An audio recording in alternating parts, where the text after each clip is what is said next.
Okay, good morning everyone. Magandang umaga. One more time. Good morning everyone. Good morning. Welcome sa ating pagsamba ngayong umaga ito, the first Sunday after Pentecost and also Father's Day.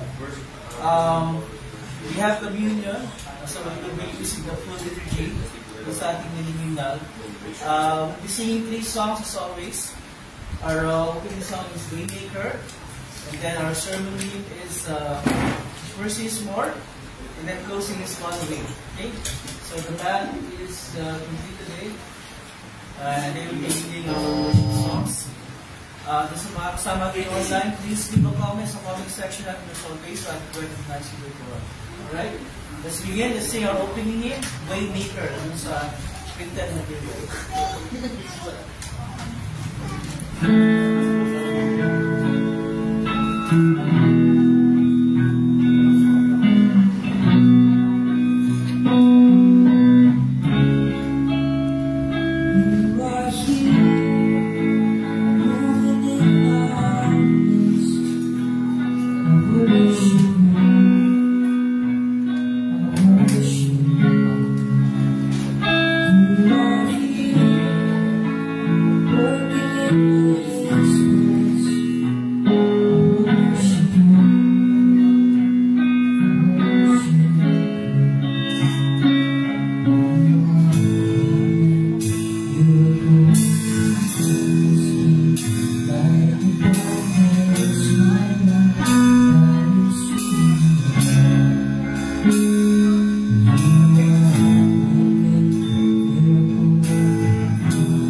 Anak, at ng Espiritu Santo.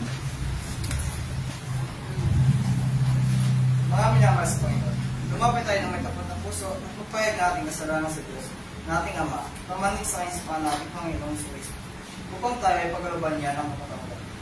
Ang tulong natin ay nagmumula sa Panginoon, na siyang lumikha ng langit at lupa. Aking sinabi, ipahayag ko ang aking pagsalasan sa Panginoon. At iyong tinatawad ng aking mga kasalanan.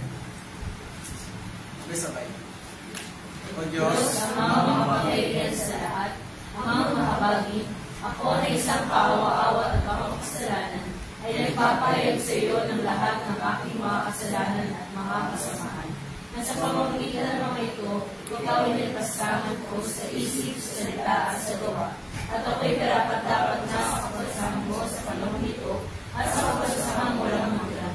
Ngunit kung puso akong malapit at nagsisisi dahil sa mga ito, at dumadalangin ako sa iyo dahil sa walang hanggang kahabagan mo, at araw-araw sa banal, walang dunis, mapapait na pagtitiis, kamatayan ng iyong iniibig na anak ng Senso Kristo, ay maging mahabagin at mapagbiyaya ka naman sa akin sa mga makasalanan. At sa sulong ng Espiritu Santo, ay kalawakin ang aking kaalaman at maging masusulit sa iyong salita hanggang sa wakas, at sa iyong habag at biyaya ay magkaroon ako ng buhay na walang hanggan sa pamamagitan ng Senso Kristo na aking Panginoon. Amen.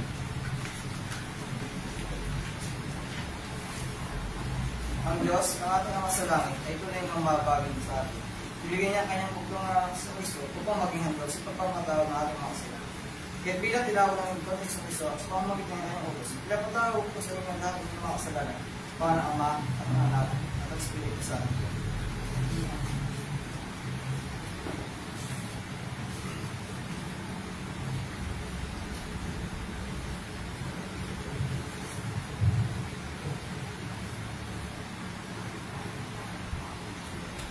Ang pasalamat kay Yahweh ay mabuting bagay.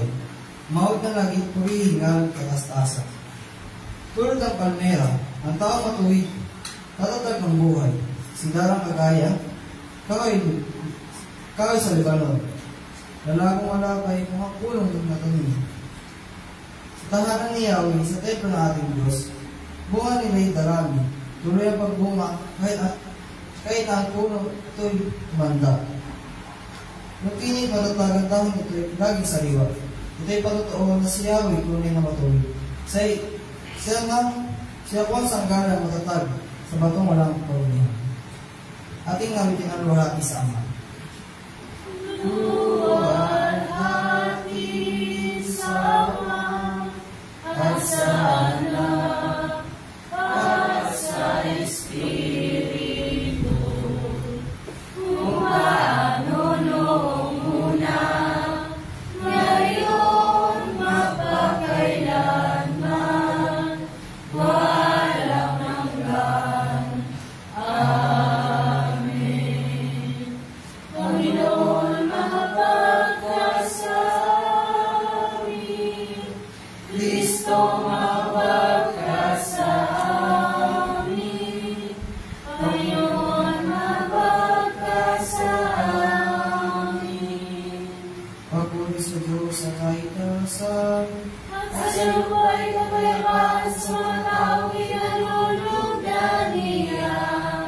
Pinupuri ka namin, sinasamba ka namin, niluwalhati ka namin, pinasasalamatan ka namin dahil sa iyong kaluwalhatian. O Panginoong Diyos, Hari ng kalangitan, Diyos ang makapangyarihan sa lahat.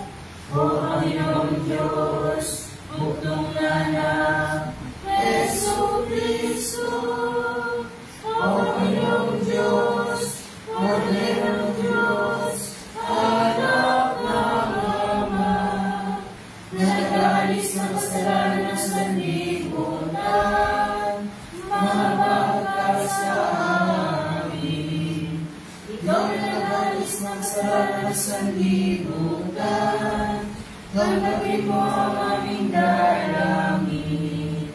Ikaw na nagulog sa samahan ng Diyos Ama, Lumabag ka sa amin, lamang ikaw lamang ang banal, ikaw lamang ang Panginoon, ikaw lamang, O Kristo, at ang Espiritu Santo, ang pinakadakila sa kapatiran ng Diyos Ama. Amen. Ang Panginoon ay sumayo. Ang kanyang Espiritu. Manalangin tayo. Panginoon, dahil itinulog mo ang lahat ng banal na kasulatan, ay may sulat para kami matuto. Pagkaloob mo ang mga pakinggan namin basahin, tandaan, pag-aralan, at sa puso ang mga ito. Nang sa gayoy, ay yakapin namin at hawakan ng higpit ang pag-asa ng buhay. Nang walang hanggan, sa pamamagitan ng Kristo, iyong anak, aming Panginoon, na nabubuhay at naghahari sa mga ng Espiritu Santo, isang Diyos ng kailanman. Amen. Tayo magpupas pagbasa ng salita ng Diyos.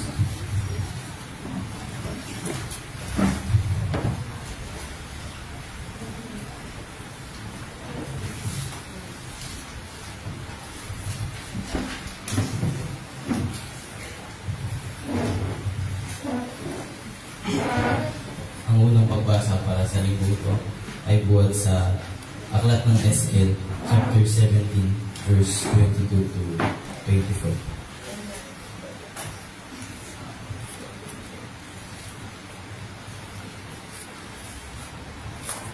At ito ang sinasabi. Ito nga ang ipinapasabi ni Yahweh. Kukuha ko ng isang usbong ng silal at aking iaayos. Ang kukunin ko ay pinakamura ng pinakamataas na sanga. Idadaling ko ito sa isang mataas na bundok, sa pinakataas na bundok ng Israel upang lumago at mamungang mabuti at maging isang kahangang-hangang silal. Sa ngayon, lahat ng uri ng hayop ay makakapaniraan sa ilalim nito. Ang mga ibon na may makapamumugat sa mga sanganto. Kung magkagayon, malalaman lahat ng punong kahoy na maibababa ko ang mataas na kahoy at may tataas ko ang mababa. Mapapatuyo ko ang sariwang kahoy at mapapaniwa ko ang tuyong puno kahoy. Akong si Yahweh ang nagsasabi nito at ito'y gagawin ko. Ito ang sinasabi. Ang ikalawang pagbasa naman ay mula sa ikalawang Korintyo, chapter 5, verse 1 to 17. At ito ang sinasabi.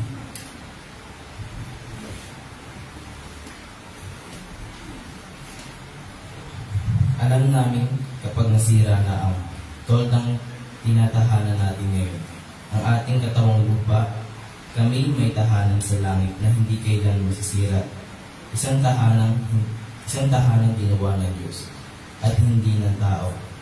Dumarating kami habang kami nasa toldang ito at labis na nananabig sa aming tahanang makalang upang kung mabisan na kami nito ay hindi kami matagpo ang hubad.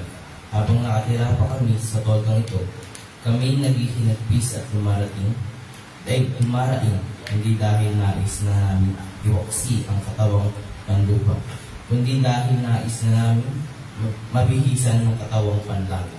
Sa ngayon, ang buhay na may katapusan ay mapapalitan ng buhay na walang hanggan. Ang Diyos mismo ang naghanda sa amin para sa ganitong pagbabago at ibinigay niya sa amin ang Espiritu bilang katibayan na ito'y matutupad. Kaya't laging malakas ang aming loob. Alam namin habang kami narito pa sa katawang lupa, hindi kami makakapasok sa tahanan ng handa ng Panginoon, sapagkat namumuhay kami batay sa pananampalataya at hindi sa mga bagay na nakikita. Malakas ang aming loob at mas gusto pa nga namin iwan ang katawang ito na aming tinatahan ngayon upang manirahan na sa piling ng Panginoon. Kaya naman, ang pinakanais namin ay maging kalugod-lugod sa Kanya maging nasa katawang lupa o maging nasa piling na niya, sapagkat lahat tayo haharap sa hukuman ni Kristo. At gawang mabuti o masama, nang tayo mabubuhay pa sa katawang ito. Kaya nga dahil may takot kami sa Panginoon, sinisikap namin kayatin ang mga tao na panumbalik sa Kanya. Alam ng Diyos ang tunay naming pagkatao at inaasahan kong kilalang kilala rin ninyo ako.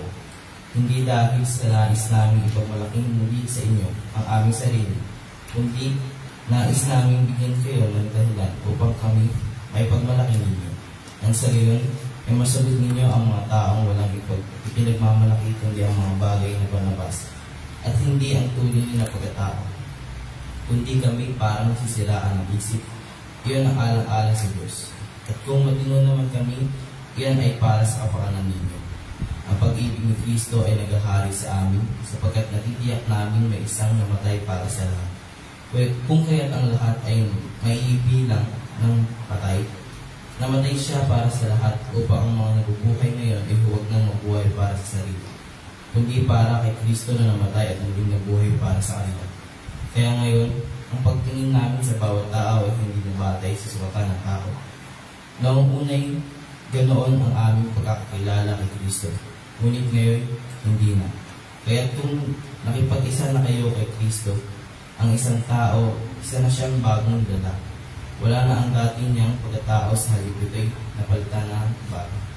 At ito ang sinasabi. Magsiday tayo lahat para sa pagbasa ng mabuting balita mula sa aklat ng Marcos, chapter 4, verse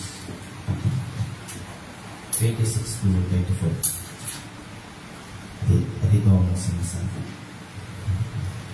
Sinabi pa ni Jesus, ang kaharian ng Diyos ay may tutulad sa isang taong nagkasik nang binhi sa kanyang bukid. Nagtulog siya kung gabi at kumubangon kung araw. Samantala, ang binhi ay tumutubo at lumalago, ngunit hindi alam ng nagkasik kung paano. Ang lupa ang nagpapasibol at nagpapabunga sa mga pananim. Usbong muna ang lumitaw, saka ang tangkay, pagkatapos nahihitig ito sa bukid. Kapag hinog na ang mga bukid, agad itong ginagapas ng taong nagasik, sapagkat panahon na para ito'y anihin. Saan pa natin maihahambing ang kaharian ng Diyos? At anong talinghaga ang gagamitin natin upang mailarawan ito? Tanong ni Jesus. Ang katulad nito ay putil ng mustasa na siyang pinakamaliit sa lahat ng buni. Ngunit kapag tinanim, ito'y lumalago at nagiging pinakamalaki sa lahat ng tanim. Ito'y nagkakasama ng mayabong, kaya't ang mga ibon ay nakakapamunag sa ilalim ito. Pinangaral ni Jesus sa mga tao ang mensahe sa pamamagitan ng maraming talinghagang tulad ng mga ito, hanggang sa makaya pa nilang makinig. Tuwing nangangaral siya sa kanila, ay gumagamit siya ng talinghaga. Ngunit pinapaliwanag niya ang mga ito sa kanyang mga alagad kapag sila na lang. At ito sinasabi.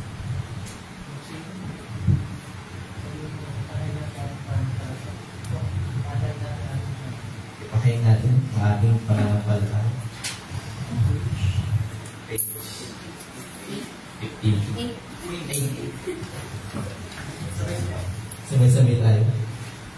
Masampalataya ko sa Diyos ang mga makapangyarihan sa lahat na may likha ng langit at lupa at ng lahat ng bagay na nakikita at hindi nakikita. At sa isang Panginoong Jesucristo, bugtong na anak ng Diyos mula sa mga una sa lahat ng panahon. Diyos buhat sa Diyos, liwanag buhat sa liwanag. Tunay na Diyos buhat sa tunay na Diyos. Pinanganak at hindi nilikha, na isang sangkap ng Ama.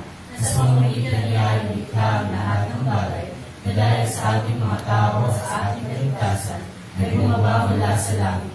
At nagkatawang tao sa pamamagitan ng Espiritu Santo kay Birheng Maria, at naging tao, nagpapasakit dahil sa atin sa panahon ni Poncio Pilato, pinako sa krus na palaya at nilibig, na ikatlong araw na buhay na muli sa kain sa kasulatan, makyat sa langit at narulok sa kanan ng Ama, at siya ay babalik na muli na may kaluwalhatian upang kumain ang mga bayan ng mga patay, at ang palingan niya ay walang hanggan. At sumasampalataya ako sa Espiritu Santo, ang Panginoon at ang pagbibigay buhay na nagmumula sa Ama at sa Anak, at sinasamba at niluluhati kasama ng mga anak na nagsasalita sa pamamagitan ng mga propeta, at sumasampalataya ako sa isang banal, Kristiyano at Apostolikang Iglesia, naniniwala ako sa isang bilang, sa ipagkakatawad ng mga kasalanan, at umaasa ko sa pagkabuhay ng muli ng mga patay, at sa buhay ng panahong darating.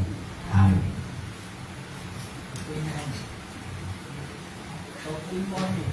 Umupo na tayo na.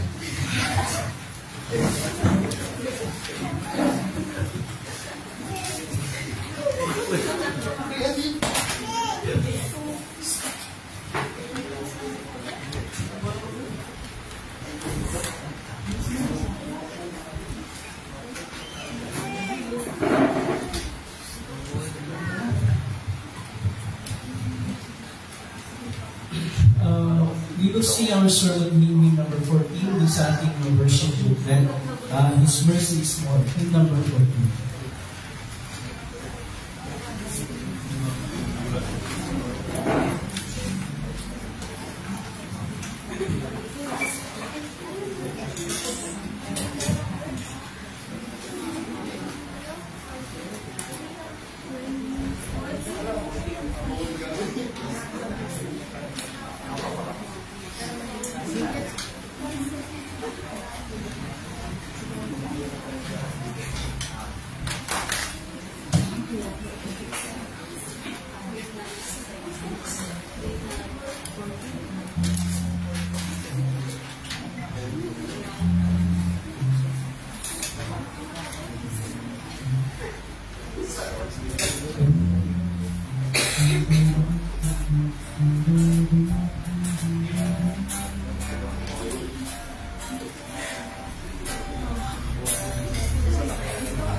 Good morning, everyone. Bagay nga sa akin, I'd like to greet ng mga fathers ng Happy Father's Day. My daddy said Happy Father's Day. Angel, Happy Father's Day. Who else? Simon, sabi, of course, myself. Not only am I a father in a physical sense, but in a spiritual sense as well, because I am your spiritual father. But don't call me father. So ngayon ang lahat ang masaganang magandahang loob at kapayapaan mula sa Diyos sa ating Ama sa pamamagitan ng Kristo Jesus sa ating Panginoon. Amen. Question. Ito ang considered as the oldest corporation in the Philippines. Started in 1834. Sa Pilipinas, top 2 siya sa pinakamalaking corporation sa buong Pilipinas. At sa buong mundo, kabilang siya sa top 1,000 plus na mga corporations. Ano ito? Ano itong corporation ito? The oldest corporation in the Philippines. Started in 1834. Hanggang ngayon ay nandito pa rin. Nag-exist pa rin. Namamayag pa rin. Ha? Jollibee? Hindi, wala pa naman Jollibee noong 1800s. Otherwise, natin yung mga katipunero at iba pa mga revolutionary. Hindi. It's a corporation. It's a legal corporation. Go.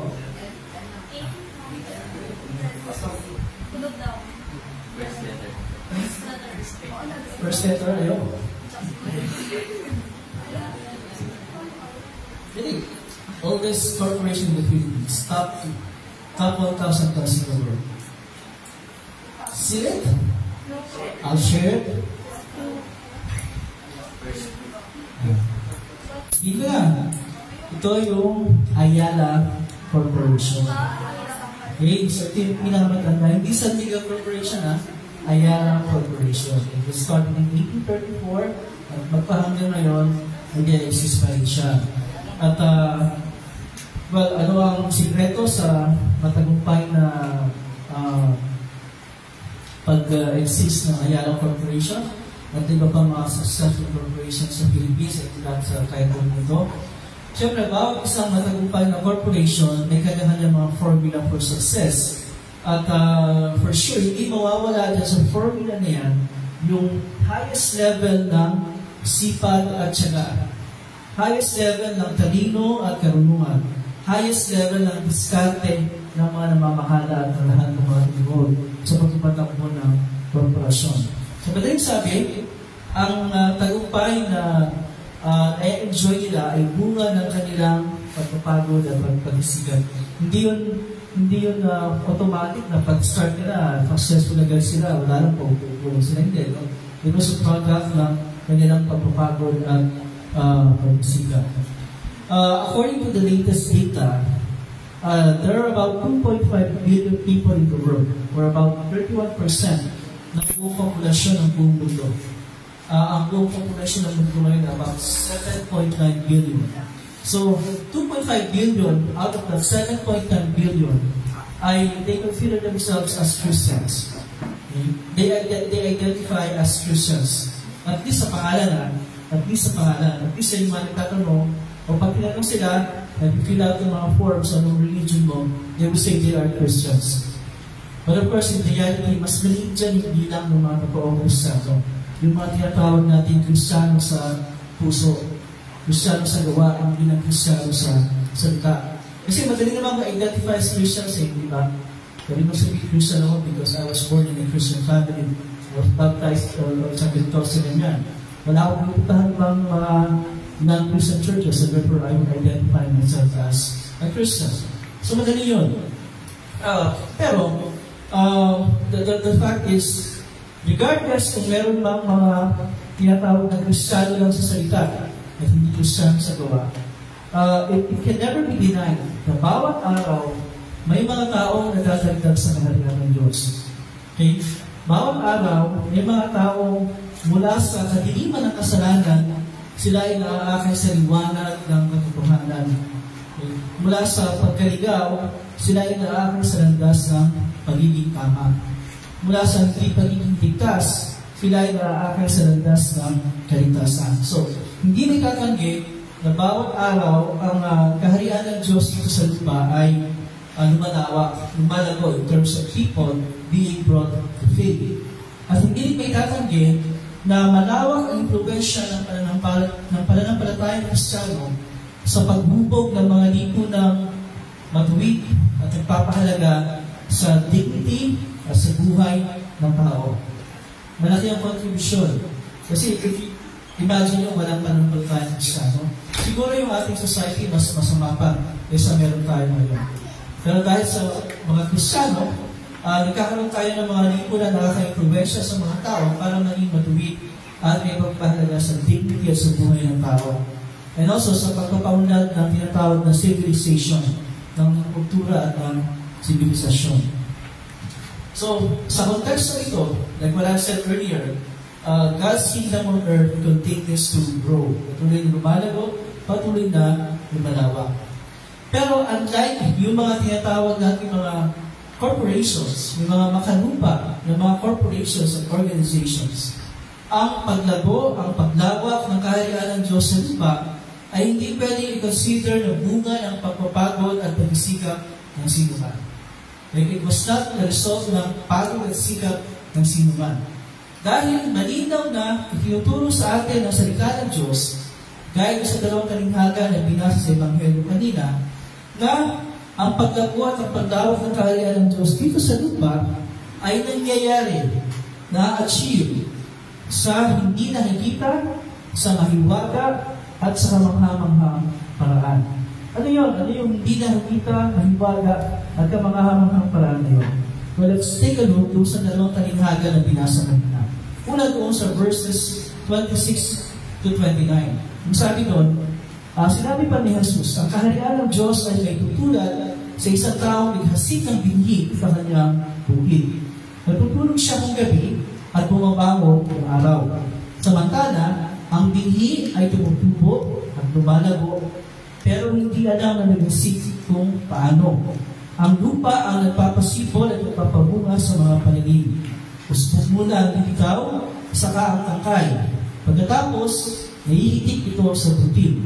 Kapag hinom na ang butil, agad itong ginagapas ang tao ng nasik, sapagkat panahon na para ito'y okay. Ang binhi sa talinghaga ay nag-represent saan?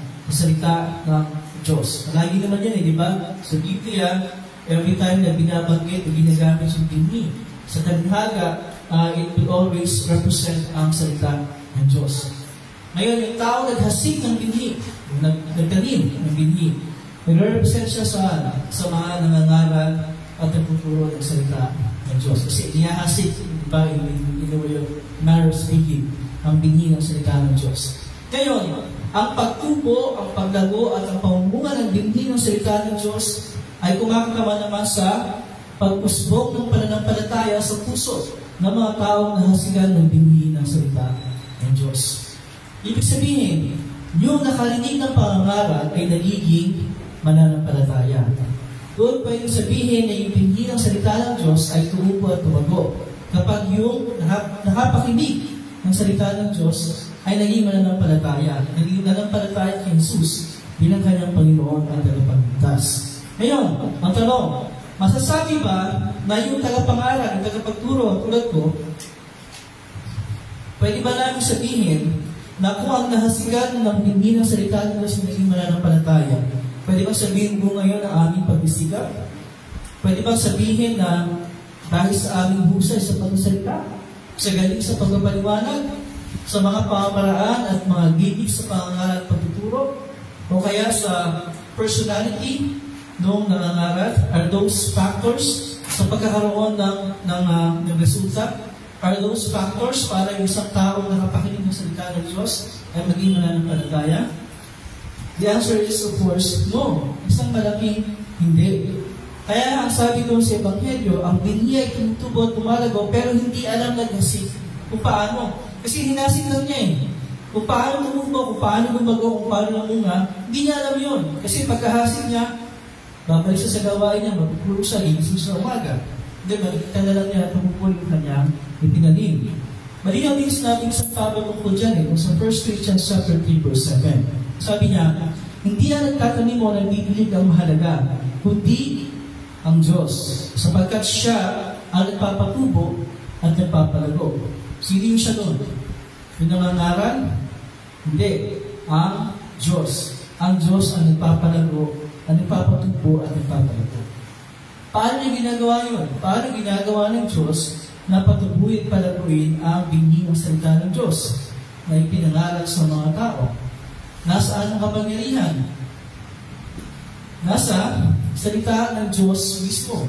The power is in the Word itself, hindi ba?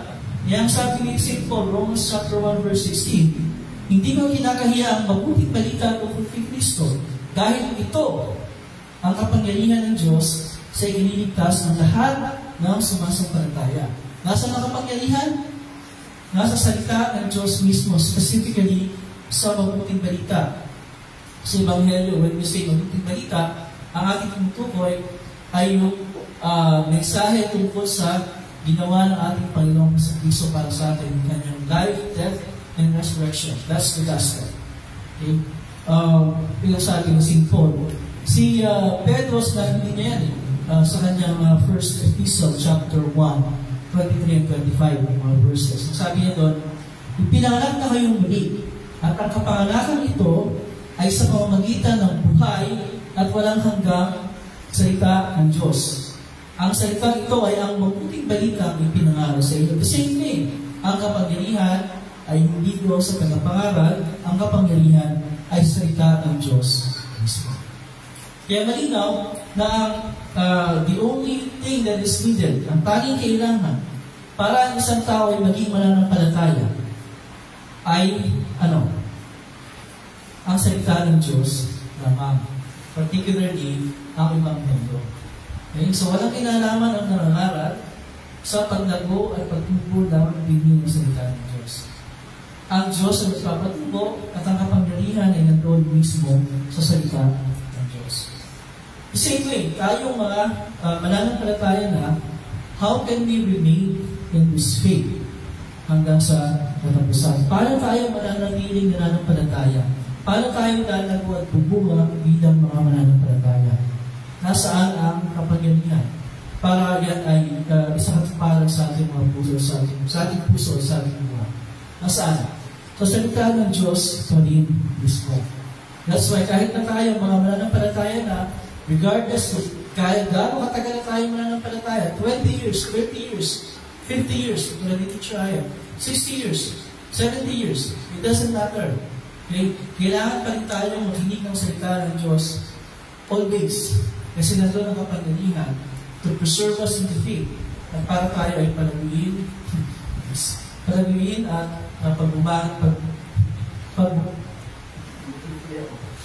magbunga yung ating buhay bilang mga mananampalataya. Mahalaga ang maunawaan natin ito dahil ang mga tagapangaral at pagtutulong sa salita ng Diyos tulad ko ay tulad din ng mga tinuturuan. Okay? Pare-parehas lang tayo. Tulad din niyo ako. Lahat tayo ay mga tao makasalanan na pinatawad ng Diyos. Lahat tayo ay mga tao pinapagbago ng Diyos ang buhay. Pero pare-pareho pa rin tayo nagkakasala, nagkakamali. Kaya, kung ang mga tagapangalan sa salita ng Diyos na tulad ko ay madapa, magkasala, magkamali, hindi nito pinapawalang bisa ang kapangyarihan at katotohanan ng salita ng Diyos. Yung ibig sabihin na yung nangangaral ay nagkamali, nagkasala, ang ibig sabihin ng walang bisa ng salita ng Diyos. No, it doesn't mean na yun ang sitwasyon. Ang ibig sabihin nun, nagkamali siya, nagkasala. That's it. Pero ang salita ng Diyos ay nanatiling mabisa at makapangyarihan at makatotohanan. Although, siyempre, yung mga nangangaral ng salita ng Diyos na gaya ko ay mas mataas ang standard in terms ng pagtingin ng mga tao sa pamumuhay. Diba? Kasi may epekto talaga yung aming ginagawa ay yung aming pamumuhay sa pagtanggap sa perception ng tao sa mensahe ng pananampalatayang isa. At again, no matter what happens sa nangangaral o sa pinagpangaral, it does not invalidate the power of God's Word. Okay? Hindi niya ini-invalidate siya. Ang power ng salita ng Diyos, it remains powerful, it remains makapangyarihan, regardless kung ano mangyayari. Sa bagay pa, tayo ngayon nabubuhay sa panahon napakarami ng mga sumusupot at ipapakilala ang mga tagapangaral at tagapagturo ng salita ng Diyos. Marami, di ba? Ngayon kasi, madaling maging tagapangaral ng salita ng Diyos. Mag-seminar ka lang ng 1 linggo, 2 linggo, isa nagiging tagapangaral ka na agad. Of course, sa akin, hindi ganoon. It takes years para kilalanin ka ng isang tagapangaral ng salita ng Diyos. Pero ngayon kasi napakadali. At napakarami talaga natin makikinig, maririnig ng mga nangangaral sa sabi sila yung mga tagapagturo ng salita ng Diyos. So that's it for us. Dapat tayo maging maingat. Diba? Kasi hindi lahat ng nagpapakilala mga tagapangaral, hindi lahat ng nagpapakilala ng tagapagturo ng salita ng Diyos ay totoong nangangaral ng ituro ng salita ng Diyos. Diba? Kasi madaling sabihin na yun ang ginagawa. Tandaan natin, hindi ang pagiging sikat, hindi ang pagiging popular nung nagtuturo o ng grupo kanyang kinabibilangan ang patayan ng katotohanan, hindi ang salita ng Diyos lamang. Ano ba isang pinakamain na issue sa ating bansa? One of the hottest issues sa politika, yung kay Kibuloy. Diba? Yung gusto siyang servan ng warrant of arrest sa halimbawa ng kasalanan at maraming tatanong sa kanya. Bakit? Dahil ba nasa tama siya? Hindi. Bakit? Dahil makapangyarihan siya. Dahil malawak ang influensya niya. Dahil mayaman siya. Dahil malaki yung grupo niya. Dahil popular siya. Dahil popular ang grupo niya. So, ngayon, parang nagiging patayan ng katotohanan kung gaano kasikat, kung gaano kapopular, kung gaano kapangyarihan, kung gaano kayaman yung nangangaral at yung kanyang grupo kinabibilangan. So pag malaki, uy, ano yan? Parang legit yan. Pag maliit, parang hindi yan legit. Parang hindi totoo yan. Yung nagiging patayan ngayon which is of course very unfortunate. Hindi doon Hindi yung kasikatan hindi yung popularity hindi yung kayamanan, not even the influence, kundi ang salita ng Diyos lamang mismo. That is the only basis para sabihin natin totoo ang pinapangaral ng isang tao at ang kanyang grupong kinabibilangan. Kung hindi salita ng Diyos yun, kahit gano'ng pakalaking grupo yan, kahit gano'ng pasikat ng pinapangaral yan, walang kwenta yan, walang halaga yan. Hindi niyang ginagawang totoo yung mga lumalabas sa kanyang pangaral. Hindi. Kaya, mahalaga para sa atin na maging mag-ingat, maging mapagbantay, at tayo mismo, alam natin yung salita ng Diyos, kaya pinag-aalala natin palagi. Kasi otherwise, hindi tayo maniligaw. So, yun ang kahalagahan nun. Doon sa ikalawang talinhaga na binasa kanina sa Ebanghelyo, it further proves the fact na ang kapangyarihan ay nakasalita ng Diyos na. Yung sabi ko sa ikalawang talinhaga, saan pa natin iyahambing ang kaharian ng Diyos? Anong talinhaga ang gagamitin natin upang mailarawan ito? Ng Jesus. Ang tulad nito ay isang butil ng mustasa na siyang pinakamaliit sa lahat ng binhi. Ngunit kapag itinanim, ito'y lumalago at nagiging pinakamalaki sa lahat ng tanim. Ito'y nagkakasama ng mayabo kahit ang mga ibon ay nakakapamugal sa linyong ito. Okay. Alam natin yung mustasa. Okay.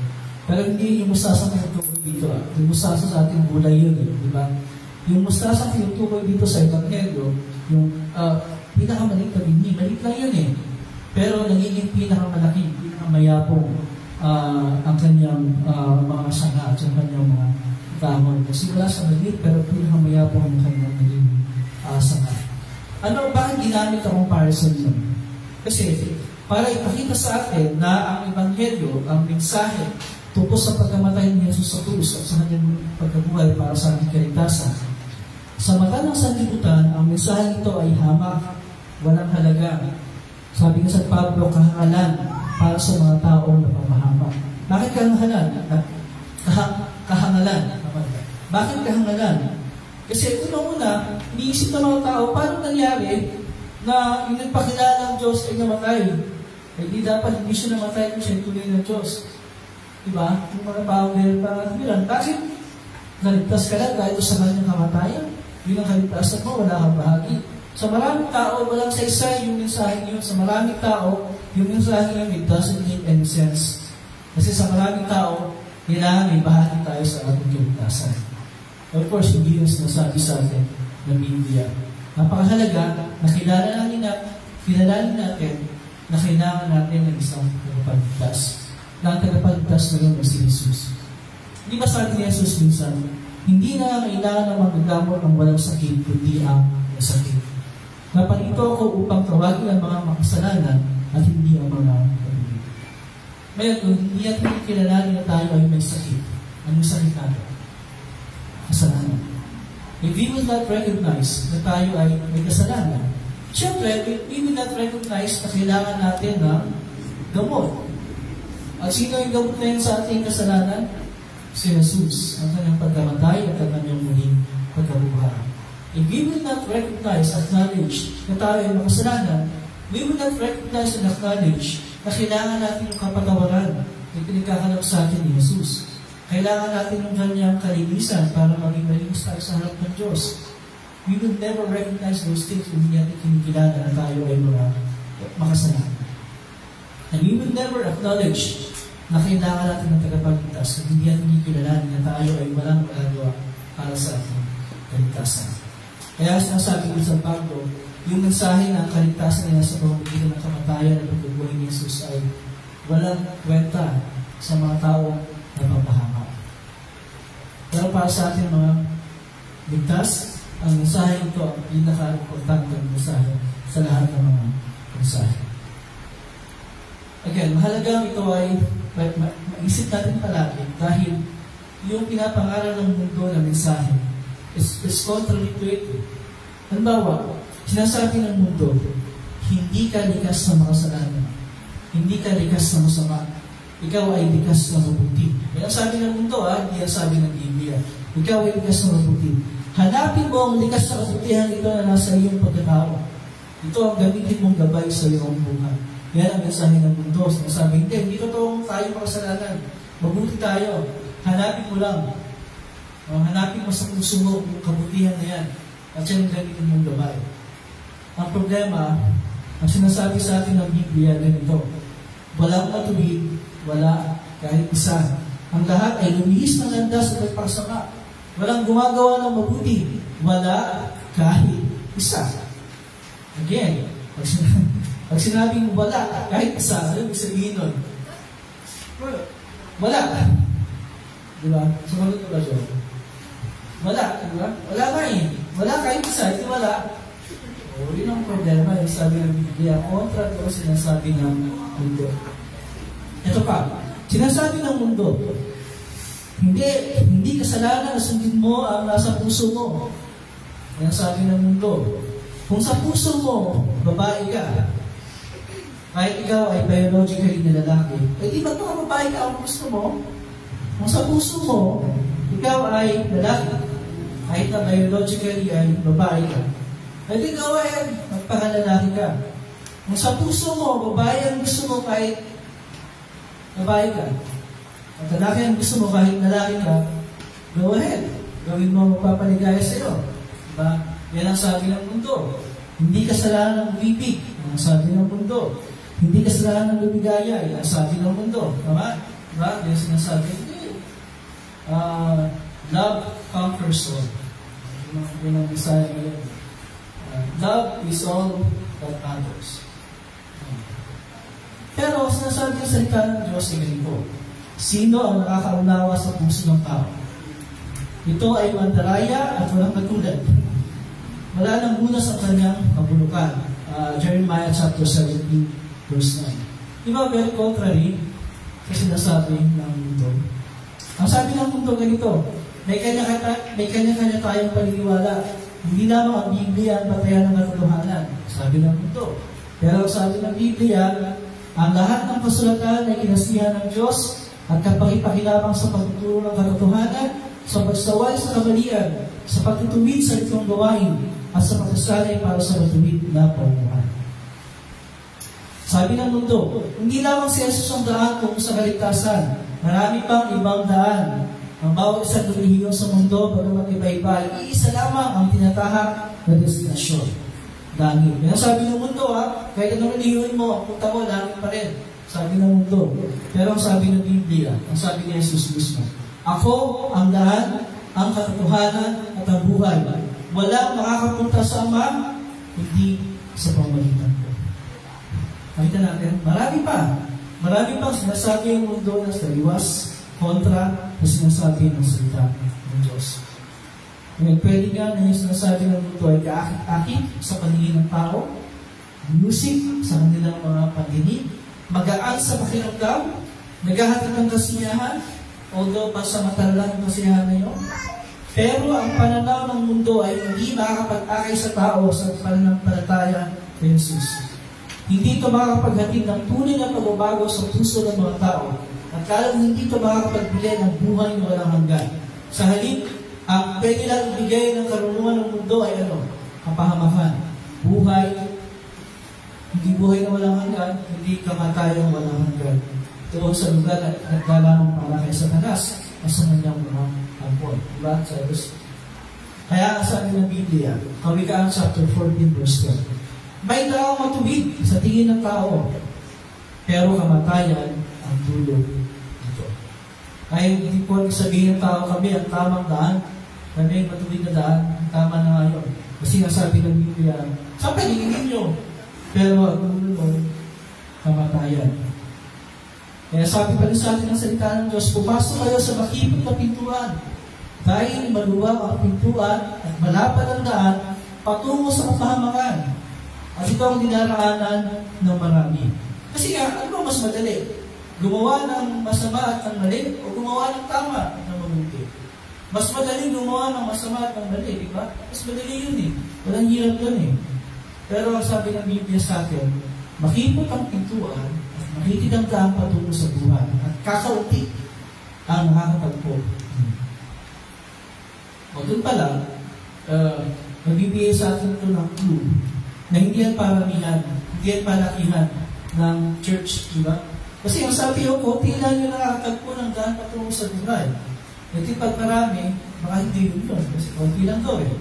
Kasi tayo, konti tayo. Siguro tayo yun. No? Konti lang eh. Kakunti ang nakakatagpo yun. So baka yun ang ibig sabihin. Again, paalala sa atin. Tayo ang believe ng salita ng Diyos lamang na sa mata ng sanlibutan ay kasingkit lamang ng buti ng mustasa. Ang may kapangyarihan akayin at panatilihin tayo sa katotohanan at sa pananampalataya. Ito ang dapat magpalakas ng ating loob. Okay? So, kung pinapahinaan tayo ng loob dahil maliit lang tayong grupo, maliit lang tayong church, hindi tayo kilala, hindi tayo mayaman, hindi tayo sikat, hindi tayo ma-influensya, pero dapat tayo magpatuloy kahit na wala tayo nakikita ng mga paglabas ng mga bagay. Ganun huwag natin isipin, especially yung mga ngayon na involved na sa pagtuturo sa Sunday School sa baba, na parang pag walang nangyayari sa ating tinuturuan ay walang halaga yung ginagawa natin. No, hindi na ibig sabihin nun. We don't judge the outcome by what we see or do not see. Okay? Ito yung nag-a-apply din sa ating pang-araw-araw ng mga struggles and challenges. Hindi dahil nagkakaroon tayo ng mga problema sa buhay natin. Hindi dahil parang tingin natin failure tayo sa ganito at ganito bagay. Dahil hindi natin magawa yung gusto natin eh. Hindi natin makita yung outcome na gusto natin mangyari. It doesn't mean that we are a failure. It doesn't mean na walang maliit yung panampalataya natin. It doesn't mean na God does not listen to our prayers. It doesn't mean na wala nangyayari sa ating pananampalataya. It doesn't mean those things. Ano lang ibig sabihin nun? Ito means dapat tayo magpatuloy pa. Di ba? Kasi yung ating challenges, yung ating mga struggles, ay ipapatuloy pa rin. Yun ang ibig sabihin nun. Wala ibang ibig sabihin yun na parang walang pwede yung pananampalataya natin. Or powerless yung faith natin. Or powerless yung Panginoon natin. No. Hindi yung ibig sabihin nun. Okay? So, wala natin husgahan yung outcome by what we see or do not see. Because again, the power is not in us. The power is not in what we do. The power is in God's Word and what God does through His Word. Ang pinagkakaroon sa ating ng Diyos ang kanyang mga pangyarihang salita para maging sandigan natin sa lahat ng pagkakataon at sa lahat ng panahon. The power is in God's Word. God's Word is enough. Yun lang ang ating pangahawakan hanggang sa wakas ng salita. At ang malilip na kapayapaan ng Diyos siya nakikiya sa ating mga puso at isip sa pamamagitan ni Kristo Jesus na ating Panginoon. Amen. Kaya magpapatuloy at sa ating pagsamba, itipunin ang ating mga handog sa tayo pagdating sa Panginoon at ating handog pero sa lahat ng ating mga sarili at maging mga bahagi ng pagpapalong ulit ng sa atin. Sino tipunin mo? Tipunin ko si Kurt.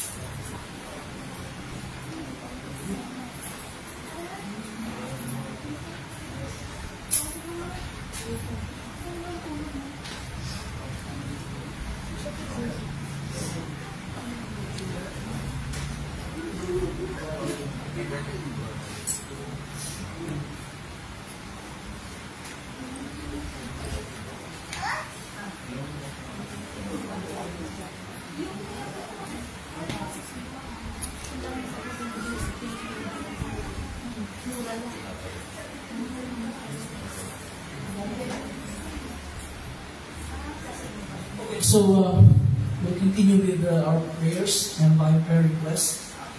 First, we pray for yung ating vacation Bible school na magsisimula bukas na, tama ba? Bukas, hanggang sa Friday. So, 4 days na lesson, yung kalimang araw, yung parang graduation. So, we pray for hindi lamang yung VBS itself, hindi yung mga mamumuna sa gawain ito. Of course, we have natutulong sila dati sa Sundays Preparedness the first time to teach BBS for C. Liza and Maria, sila yung mga teachers namin for BBS this year. So si Teacher Ayan ay yung pinaka-boss namin, overall supervision sa kanya. And then yung iba pang mga plans after BBS. So, kung meron pa na makapag-ibig pa sa amin mas maraming mga bata at mga medyo bata para sa gawain dito. Anything else? Gusto nisama sa prayers natin?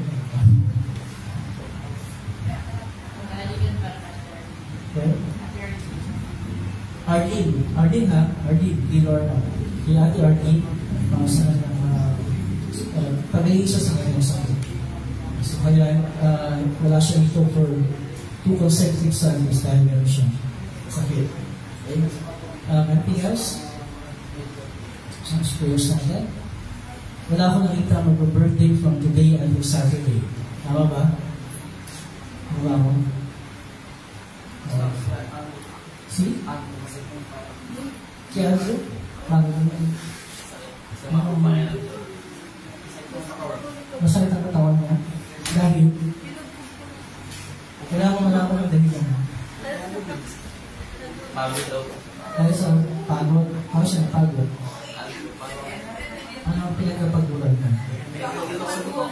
Sa school. Ako siya pagod sa school. Kasi kailangan mo malaman ng reason.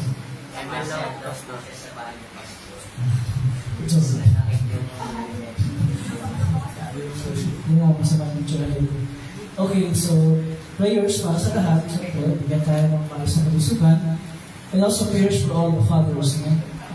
Bigyan sila ng strength para tuloy sila ng positive bilang mga ibig. Alright, so let's really see that para sa prayers natin and then we will continue with the liturgy for Holy Communion. Straight. Maraming Diyos sa mga pagiging sa lahat. Muli po maraming salamat sa umaga ito, sa araw ito, bigyan po sa amin. Thank you po sa lahat ng mga blessings sa mga nakaraang araw, both spiritual and physical and material blessings. Maraming salamat po na nakasama kayo ngayon para muling mapalakas ang salita. Tulungan niyo po kami na palagi namin isipin na ang kapangyarihan para maghatid ng mga pagbabago sa aming buhay, sa mga bagay na gusto namin magkaroon ng pagbabago, ay wala sa aming mga kamay, wala sa aming pananampalataya, kundi nasa kapangyarihan lamang ng salita at sa iyo kalooban.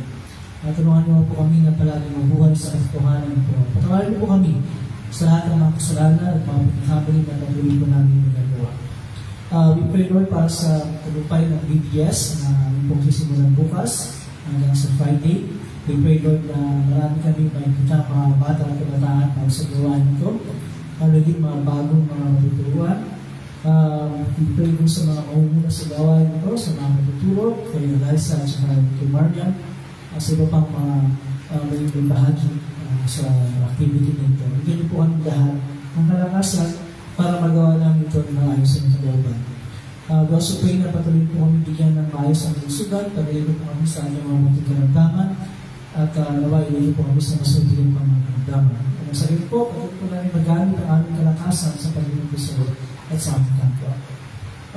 Maraming salamat po Panginoon sa lahat ng mga patuloy po binibigay ng pagkakataon sa amin para maging gusto sa pamamagitan ng pagtulungan ito. We pray for all our plans and all our BBS. Maraming salamat po. We also pray for all the fathers na bigyan po sila ng kalakasan so they can continue to be na maging mabuting mga halimbawa at higin ng kanilang tahanan. Ang lahat ito kasama itong mga bagay na sa bilang sa Diyos. Kaya aming minsan ipapasalamat alang-alang sa mga ito pag-uusap, samantayan, at muling pagnabuhan ng Jesus ng aming Panginoon at Pagkakas. Ngayon kailanman. Amen. Kaya lahat ay tumayo ay continue on page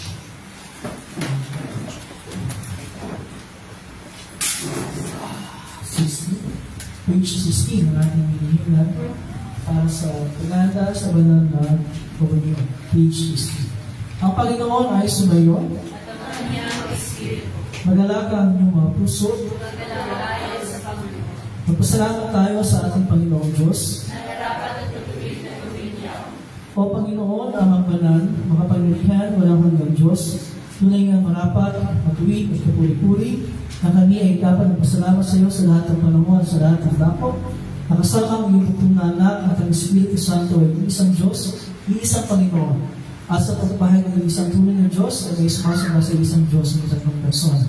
Hindi sa pagmumuhaan, nagahan, magkakapantay. Kaya kasama ng mga anghel at mga anghel at ang buong buwan ng langit, aming pinupuri at itatila ang malalahati ng pangalan. Lagi pinupuri ka at sinasabi. Banal, banal, banal. Diyos Panginoon ng mga hukbo, ang langit at ang lupa ay puno ng iyong kalwalhatian. Hosana, Hosana, Hosana sa kaitaasan. Purihin nawa siya, purihin nawa siya, purihin nawa siya na pumapaito sa pangalan ng Panginoon. Hosana, Hosana, Hosana sa kaitaasan. Ulitin natin ang abunan. Namin nasa langit, sambahin ang ngalan mo. Ikaw nawa ang maghari sa amin. Sundin ang kalooban mo.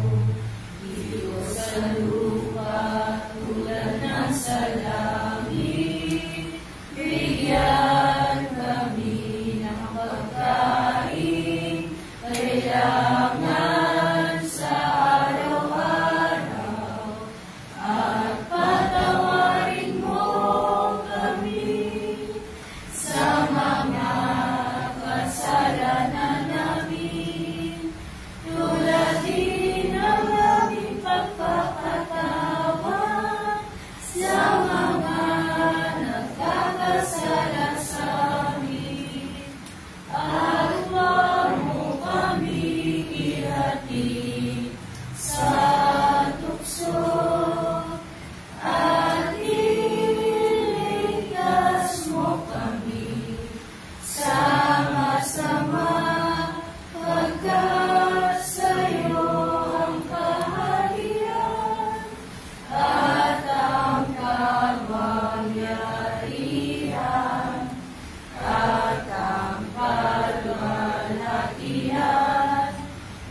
magpakailanman. Amen. Amen.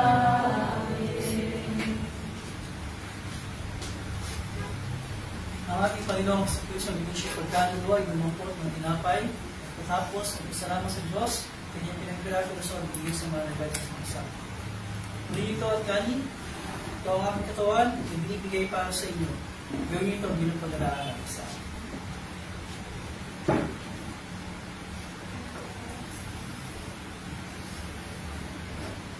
Sa ganitong paraan, hinawakan niya ang saro, pagkatapos makapagpunan at mapagpasalamat kasi sa Diyos. Nagbibigay niya sa kanila sinasabi, uminom kayo lahat ito, sapagkat ito ang magbulang tipan. Ang aking dugo na nabubuhos tayo sa marami, sa pagpapatawad ng mga kasalanan. Ito, inom kayo ito bilang pag-alaala sa akin. Ang kapayapaan ng Panginoon ay laging sumayo. Amen.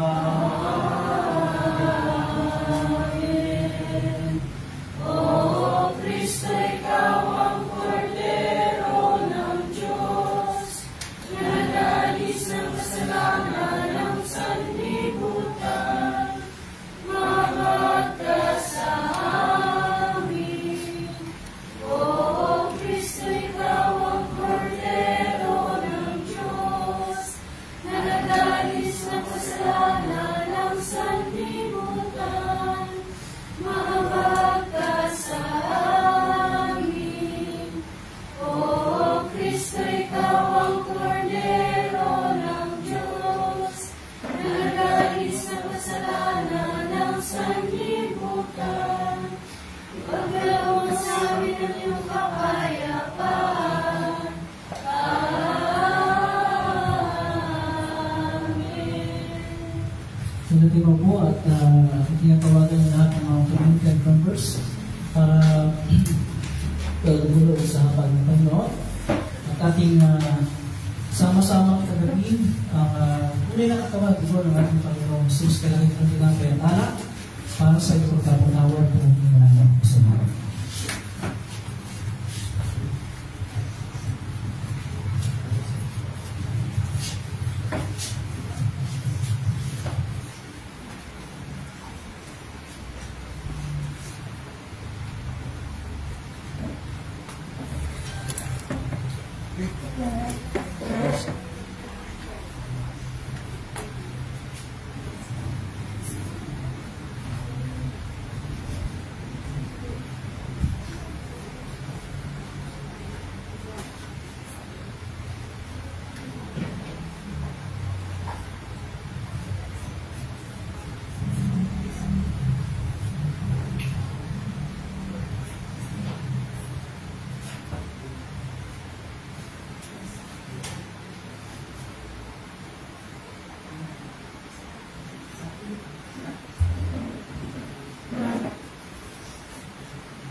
Ang tunay na katawan at gunawa ng ating Panginoon sa Kristo ang siyang kalakas, at sa tunay na panampalataya at tumusok sa mga walang hanggan.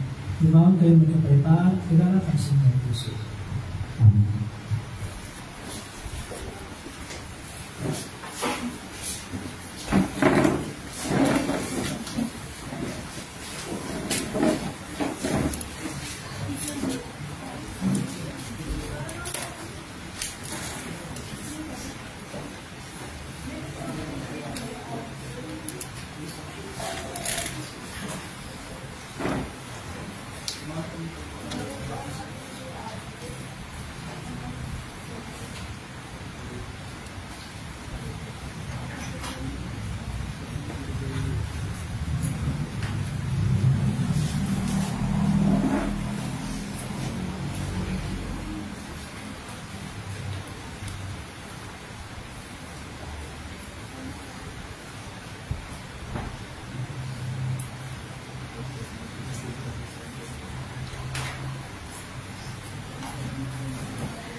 Kaya natin na bayo. We'll continue on page 21. Ating gawin ng pagyao sa kapayapaan. Panginoon, inayang ang lingkod at kumakaw sa kapayapaan. Ayon sa iyong pangako, sapagkat nakita ng aking mga mata ang iyong pagliligtas, na ihanda mo para sa lahat ng mga bansa.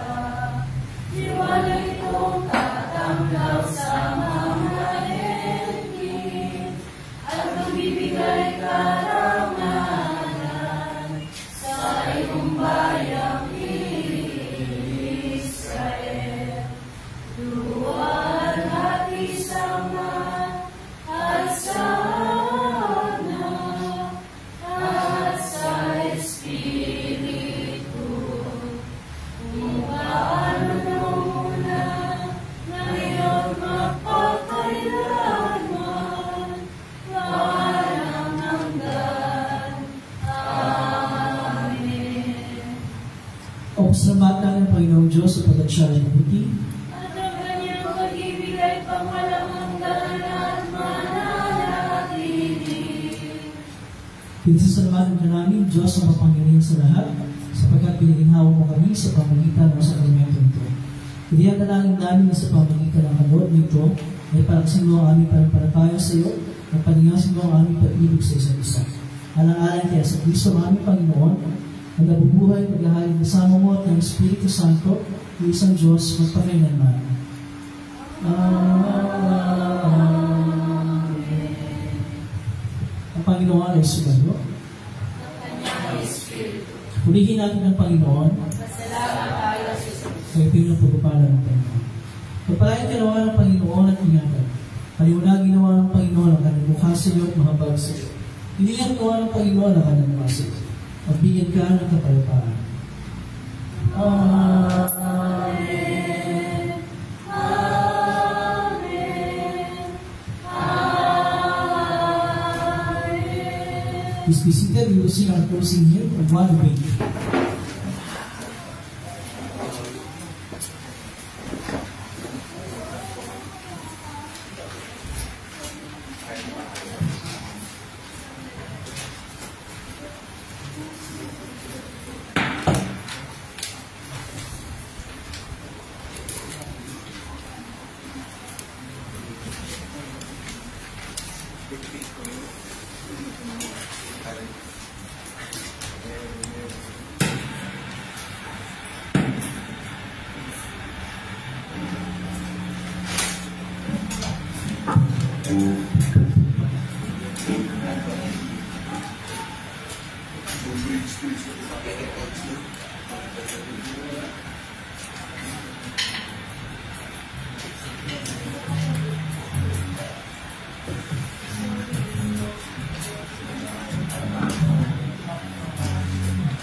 Okay.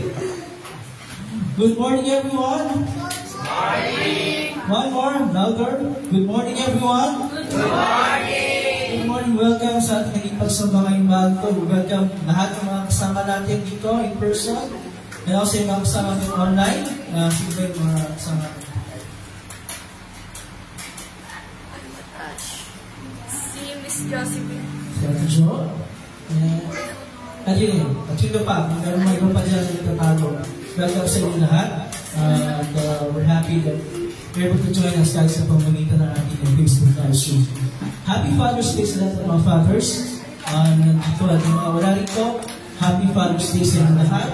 And of course, yung mga announcement natin bukas is day 1 of our VBS 2024. Ang theme ng ating VBS ngayon ay All Power in Heaven and Earth. At ating bibigyan ng pansin yung kapangyarihan ng ating Panginoong Jesus. Okay? Sa iba't ibang mga sitwasyon at siya nandito sa lupa. So please invite yung mga kalaro, kaibigan, kamag-anak, pati kaaway, invite ko sila lahat para marami tayong mag-aaral ng salita ng Diyos from tomorrow hanggang sa Friday. Okay? So mamaya, after nung catechism class with Jen and Liza, yung ating second day ng BBS, there's some discussion sa mga lahat ng mga staff. Okay? Iba pang announcement? Ano ba? Wala na, hanggang dito. Again, thank you for joining us sa lahat ng mga nandito and online. May God bless you day. God bless you day. See you again next time. Bye